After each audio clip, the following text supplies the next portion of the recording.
Hey guys, Tristan here, and wow, a new comic review. Who'd have thunk it, right? Well, with the relaunch of Miles Morales' Spider-Man by Saladin Ahmed, and not Brian Michael Bendis. Let's see what is different with the new writer's view on Miles' life after Spider-Geddon. Oh, and by the way, this takes place right after that Spider event. But let's get into the comic.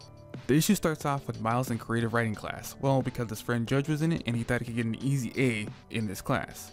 The teacher gives a long-term assignment of keeping a journal and writing the day's activities for that person.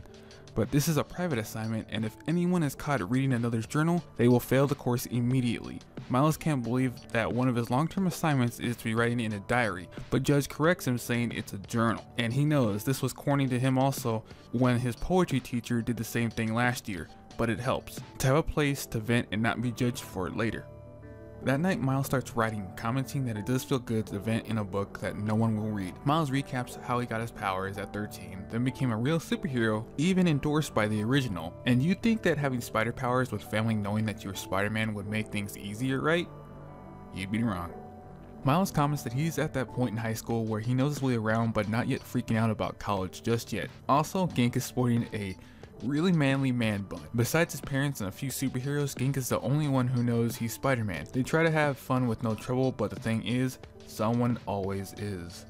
The first Spider-Man constantly reminds him with great power must also come great responsibility, but Miles doesn't know what that means as his powers aren't that great. He isn't strong like Thor or Captain Marvel. Miles comments further how does he even get up for class some days with only getting about maybe 2 to 3 hours of sleep at most, with how his adrenaline is still pumping when he lays down. After first period, Judge tells Miles he's lucky they have creative writing in first period because any other teacher would be on him with the amount of times he's been late. Barbara shows up and Judge leaves the pair so they can talk. She's surprised that Miles is her man now, even though they didn't want to put labels on anything, aka didn't want to commit to it. Barbara asks him if he wants to go to Brooklyn Bridge Park this weekend with her little cousin tagging along. Miles accepts and tells her he'll text her this Saturday. Miles wakes in the morning greeted by his mom Rio, reading the paper on how Spider-Man saved kids from a fire but is now just hearing about it a couple days later in the paper. She's extremely proud of him for doing these things but is heartbroken that people are being detained, separated, and deported from their families here.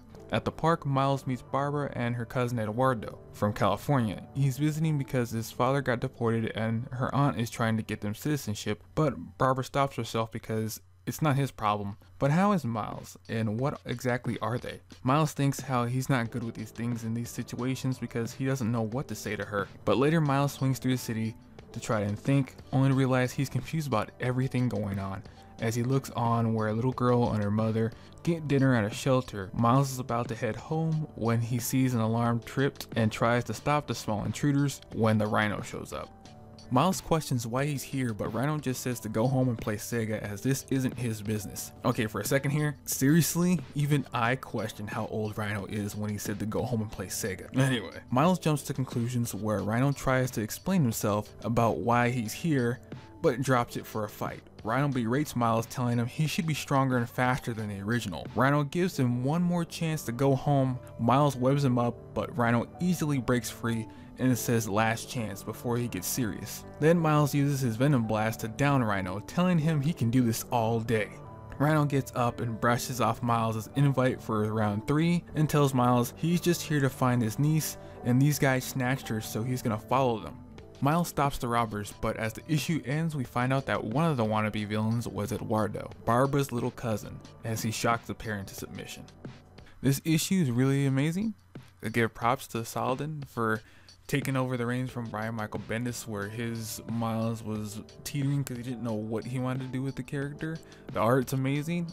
I commend the current artist. Hopefully he stays because he's a really good successor to Marquez and Pacelli. But if you're just coming off the heels of watching Into the Spider-Verse, this is a good introductory to the character. Gives a speed rundown of Miles' origin in Earth 616, and it also shows that no matter what, even if your friends and family know that you're Spider-Man, your world is still gonna suck. But with that, I give this issue a 9 out of 10, and I'll catch you guys next time. Hey guys, thanks for watching the video. You know the drill. Please leave a like and subscribe for more of the channel. It really helps us out. And there's also some other videos you may be interested that are coming up on screen if Armin decides to remember. But I'll catch you guys next time because I have some dominoes that I need to get to.